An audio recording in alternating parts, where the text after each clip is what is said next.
Okay, so it was quite a big topic, legacy of the London Olympic Games. So I'm looking at it from my own personal point of view. You may or may not agree with me, but really I wanted to look at what had changed from London. Is there any new direction that our sport is going in from what happened in London? Are there new challenges or are there new opportunities for us as we go forwards?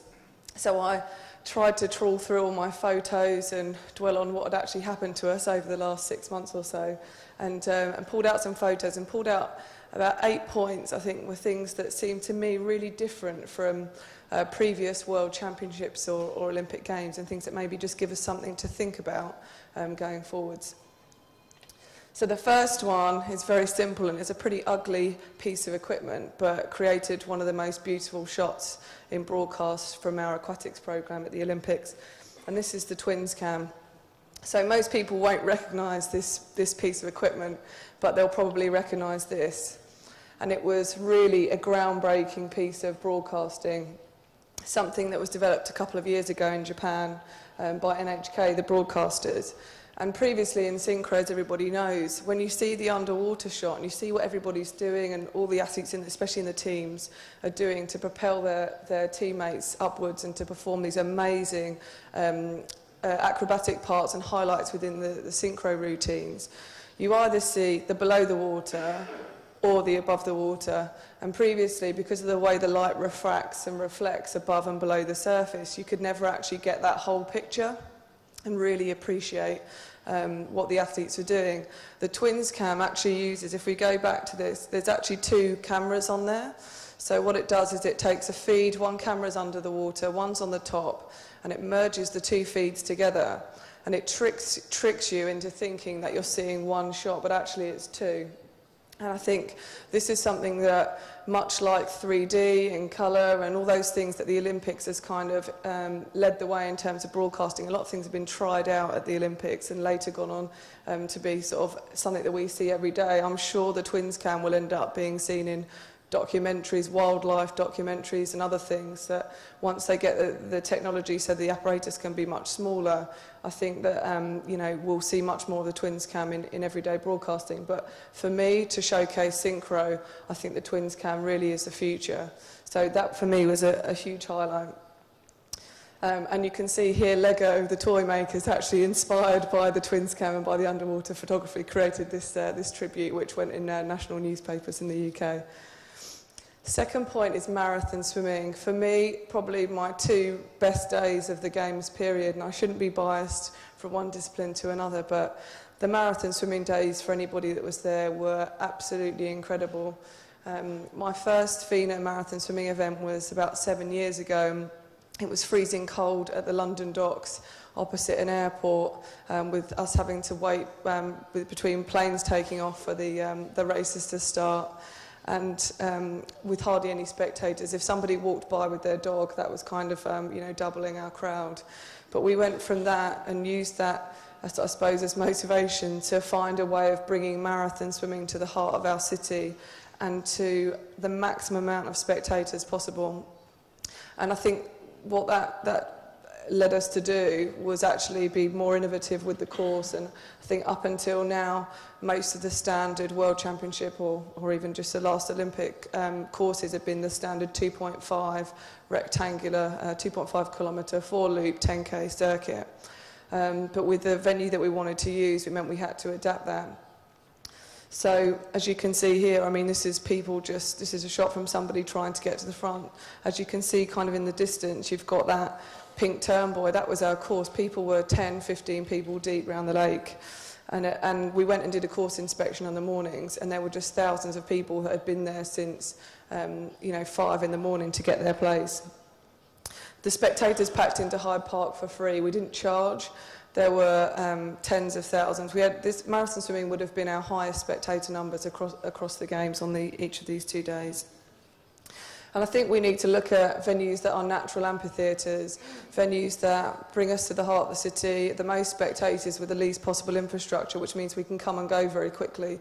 We did have a grandstand, but I think that held 3,000. But we didn't really, we needed it for press and our key stakeholders and guests, but really the bulk of the spectators were standing on their own 2 feet or sitting on deck chairs and picnicking around the side of the lake.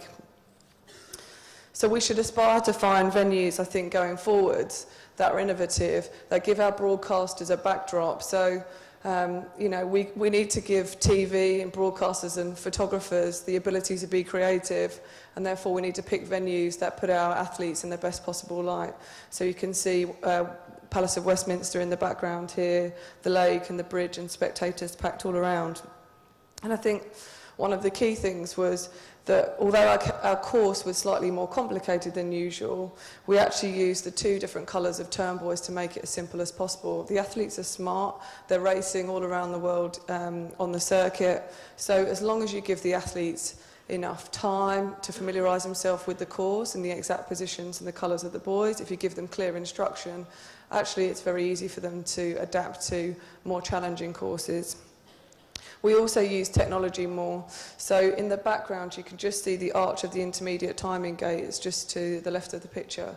Amiga were fantastic in developing intermediate timing, which I think is where we need to go. So we had intermediate lap and split times, which was a first. However, for me, where we need to go is Formula One motor racing. I watch it every Sunday morning. It's quite sad, but I think we need to be looking to be getting as much data as we can from our athletes. We need to see marathon swimmers as Formula One racing drivers who do pit stops at feeding stations. We can find out rates of acceleration, deceleration. We need to be using GPS so that on an overlay on a broadcast feed we can see exactly where every athlete is. Excuse me. We can look at the tactics, how many times they've stopped. At the moment, unless you're very lucky to have a course like we did in London that's pretty small, it's very difficult to keep track of where the athletes are. So really it's looking at technology to advance marathon swimming, and where perhaps we might not have a small course, we can still get a lot more data and information for our spectators and our TV audiences. This is our water safety team doing the Usain Bolt, and that just to give you a clear idea of quite how many people we had on the lake in terms of water safety. The lessons for me, and I think for all of us going forwards in marathon swimming, is obviously the importance of water safety, it goes without saying, but really it's about being specific with your venue. So yes, it's good to have general standards of practice, but you have to, as an organiser, do the due diligence to ensure that your safety measures don't just tick the box of a manual, that they are there to address the specific risks of your venue. So with us, we knew we had a pretty shallow lake, so we did depth studies across the whole lake. We did a debris sweep, we did 2 of them with divers going around, pulling out shopping trolleys and things like that from the lake, which you wouldn't have thought were there. We had temperature studies for the last 20 years that luckily had been kept. We reviewed them. We had a comprehensive water testing plan, and then we addressed any specific risks that any of those studies brought out. And also, if you look there, you can see lots of kayakers rather than boats. And again, that was tailored around the course that we had, which was a flat water lake, which was kind of like a giant swimming pool. So we wanted to reduce the amount of boats that cause fumes and wake, increase the amount of kayaks and jet skis, and I think it worked really well. But the clear point going forwards really is that water safety, water quality and water safety management in open water should be very venue specific. This one, social media. So who here is on Twitter? A few. Okay. So this is a photo that Michael Phelps tweeted. It's his 18th and 19th Olympic medals, sorry.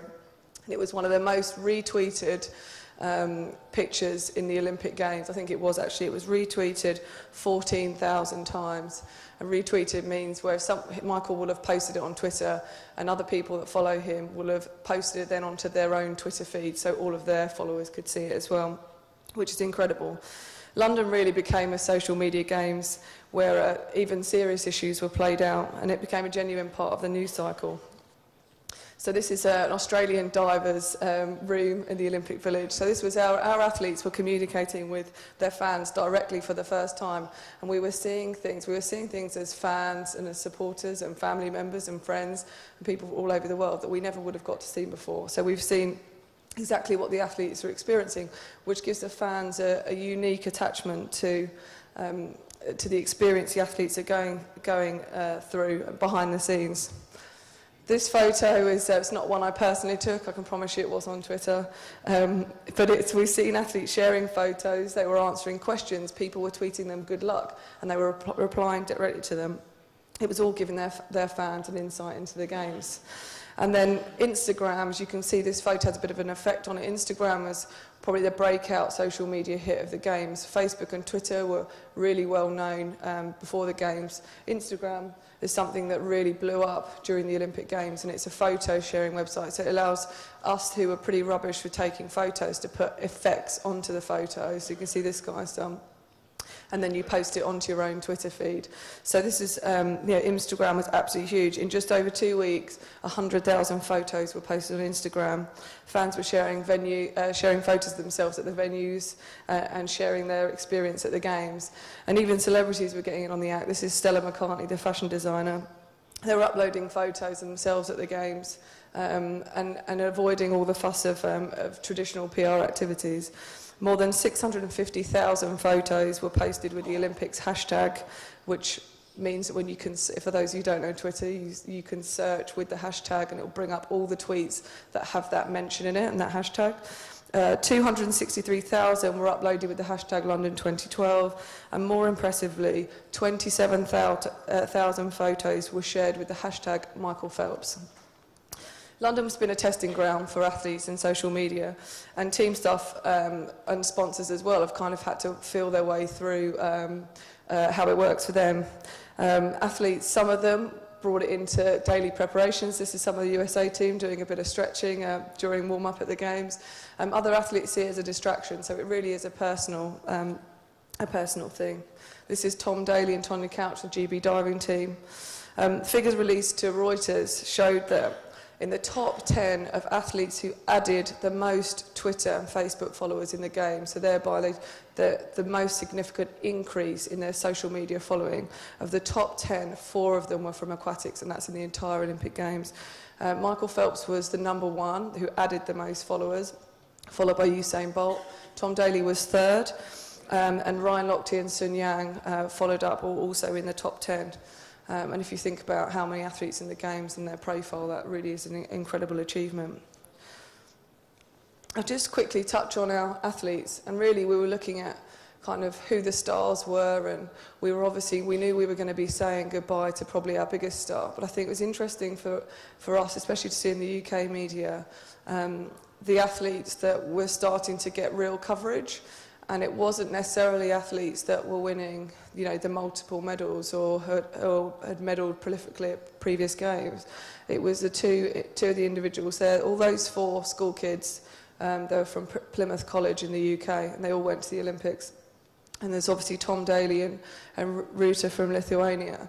And I think it was really, exciting for me to see that we were saying goodbye to probably the greatest Olympian of all time, but we were getting athletes that in a way could be more interesting and more powerful for our sport, in that these are 2 kids that any 14, 15-year-old will see them in uniform and actually think, well, that could be me. You might look at a Ryan Lochte or Michael Phelps and think, well, I'm a million miles away from ever looking like that or being like that. But Tom and Ruta really are your kids next door, and I think that's really exciting for us. There were a huge amount of athletes that were sort of, I suppose, new on the scene, or new in terms of that mega profile. One of the biggest celebrities in the aquatics programme in the UK was Chad Leclos's father, Bert, who became a major hit on BBC television with his interviews, and he really was a household name. And in the UK, we're seeing that our athletes are taking the place of musicians, actors and models, and taking on mainstream advertising campaigns. I think that's something that I'm not sure if that is shared across the world, but for us in the UK, we're really seeing a step change in our athletes actually getting into domestic campaigns, and ousting some of your more traditional celebrities in makeup, confectionery and other sort of beauty products. My next point really is temporary venues, and it's just a quick one, and it's really just, I think, as a legacy, if anything, from London and our venues and infrastructure. Actually, our temporary venues were some of our most iconic and probably give the most legacy opportunities for us going forwards. If we look at the water polo arena, it can be completely dismantled, recycled and reused. But it showed that as a temporary venue in its own right, it could be iconic. And I think really from a legacy point of view, having a temporary arena that was right in the heart of the Olympic Park was probably more important to us in aquatics than having a venue that was an hour and a half away in a permanent building. And I think that's what we need to think creatively about in terms of legacy, and actually what benefit is greater, using an existing building or forcing a government to build something that might not be used to its maximum afterwards, or showcasing our sport in a really, groundbreaking venue that's going to be at the heart of the major games. It also, from an organisational point of view, makes life easier because you're building something bespoke for the activity in which you are putting on. So we made the changing rooms exactly what a water polo player would want. We used the design specifications of basketball because they were the tallest people we could find. In terms of dimensions, we had built-in ice bath, taps, drainage. I mean, it really was palatial, but that's the beauty of a temporary building. You can make it to function pretty much exactly as you want it to and for that activity. The sight lines were all tailored to give the best possible view. With the agreement of FINA and their guidance, we made the pool slightly wider, obviously not the pitch, but the pool itself, because that gave better sight lines for both referees and the athletes in the crowd. So there is real opportunity with legacy venues. And then this venue, which probably not many people would have been inside, was our training facility. It had 5 pools in it, 3 50-metre, 10-lane pools, a synchronised swimming pool and a water polo pool. And I think it might be something that going forwards, OCOGs, future Olympic Games or World Championships will look at. I mean, it was having all of our aquatics athletes training in the same venue alongside, with the exception of diving, but 5 minutes from the village. And again, we could tailor it exactly how we wanted it for athletes in training. So the dryland training area was huge. We listened to coaches. We used lots of loose, light gym equipment rather than loads of CV stuff or really heavy weights. People aren't doing that when they're on taper. So we spoke to coaches and created a dryland facility that was probably more user-friendly. But again, the pools can be relocated. The tented structure was pretty light and can be reused. So women in the Games, well, never before have so many competed in the Games, never before had they boxed, and never before had every competing nation been represented by a woman. So it'd be remiss of me not to point out that this probably was a landmark Games for females. Even in administration, LOCOG had more females in senior positions, and for a first time, the Director of Sport was also female. But the Games was, if nothing else, inspirational from the number of medal-winning, or amazing medal-winning performances by female athletes. And the challenge really is for us in aquatics to build on that foundation of all nations having men and women competing at our major championships, but also perhaps looking at opportunities where we could develop representation for women. So perhaps in water polo we could look at bringing on more female referees. And really, this may sound a silly point, but I think it's going to come up. Synchro and rhythmic gymnastics are currently the only disciplines not to have gender equality within the Games, and I'm sure that it won't be long before people start to speak seriously about men's synchronised swimming. So that is something to consider on a lighter note. So sports presentation. I mean, FINA really have been a leading light in sports presentation in terms of international governing bodies and international federations. They've pushed the boundaries from Melbourne with the water curtain, Manchester with a black pool deck, Shanghai with the video board that moved. Sports presentation has been a #1 priority. But I think 2012 will be noted for when other sports kind of finally woke up to sports presentation. So we've really got to see it as an opportunity to push forwards and to continue to raise the bar. So within synchronised swimming, we tested it at the test event and we delivered at the Olympic Games in-ear commentary for the first time. So that was where we had a synchronised swimmer, an ex-synchronised swimmer, speaking through an earpiece. And it helped those that had probably not been to an international synchro event before. We knew a lot of the members of our audience probably were coming to synchro event for the first time in the UK. And especially during the technical routines where you've got a list of elements, it's really helpful, I think, for people to hear what the elements are, what the judges might be looking for, and obviously as impartially as possible, but just impart information that might be more, it might help the spectators have an enhanced experience. But as you can see, other sports moved on in London. This is table tennis, that's badminton, so you can see the use of lighting there to highlight the field of play. And this is the English National Ballet, who were the warm-up for the gymnastics events. So I think really what London's taught us is that although we're a prime-time sport, and therefore sometimes that can give us restrictions in terms of broadcast lighting and timelines, that we need to continue to innovate, to be daring and to be bold. Sports presentation isn't optional anymore. It needs to be done by professionals with lighting, rigging, production specialists and specific music playlists. We can't just let it happen, and I think when anybody's considering bidding for a major championship or a FINA event in future, they need to ensure that their budget line for sports presentation is just as healthy as all the other operational aspects. And then lastly, I think a legacy from London will be government incentives for hosting key events. I love this photo. This is actually not during the games, it's a Champions League final match. And you can see a few familiar faces, a few world leaders around there. But I think London showed us, or gave us a good excuse to convince governments to fund major events in our cities and our countries. This was a photo of David Cameron sitting with the GB team during the marathon swimming races. And I can honestly say that for me it was a step change as an organiser. Usually when you have world leaders and members of royalty or whoever coming to the venue, usually it's all about how many members of the entourage can fit within the VIP seating area, the guest areas. They want an ante-room separate from the main, the main VIP lounges.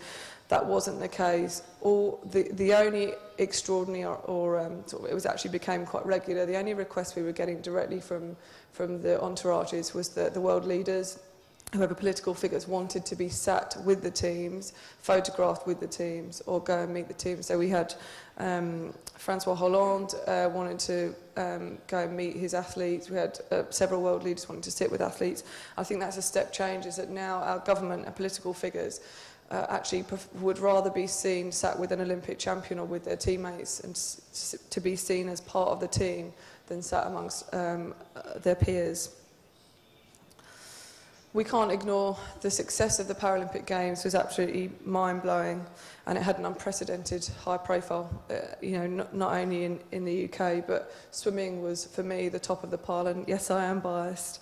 But swimming as a government incentive, or the Paralympics as a government incentive in disability sport, really gave much greater awareness and creates a positive attitude towards the disabled. The success of the swimming programme in the Paralympic Games was only a positive thing for aquatics, in my view.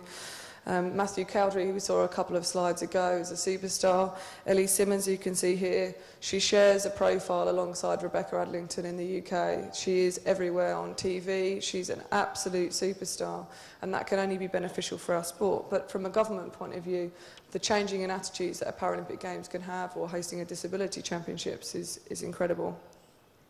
It presents athletes or disabled people as glamorous, ambitious and capable, and is a sharp change from the usual image of a victimised minority. But it's had a huge impact for us on the way disabled athletes are viewed in the UK.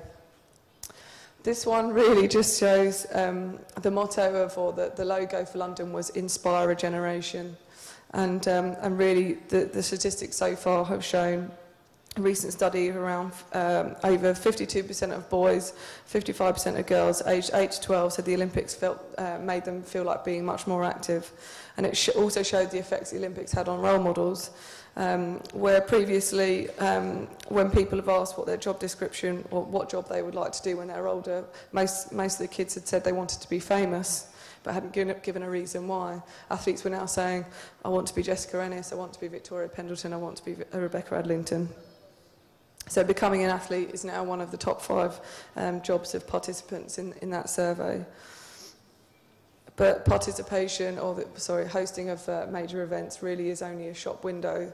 It needs sustained ancillary programmes to ensure that the inspired generation continue to participate. This is a personal photo. She's not a famous athlete. That's actually my mother. And to me, it was just going to show that another end of the generation being inspired. My mum's 51 years old. The most exercise she's done in recent years is walking the dogs.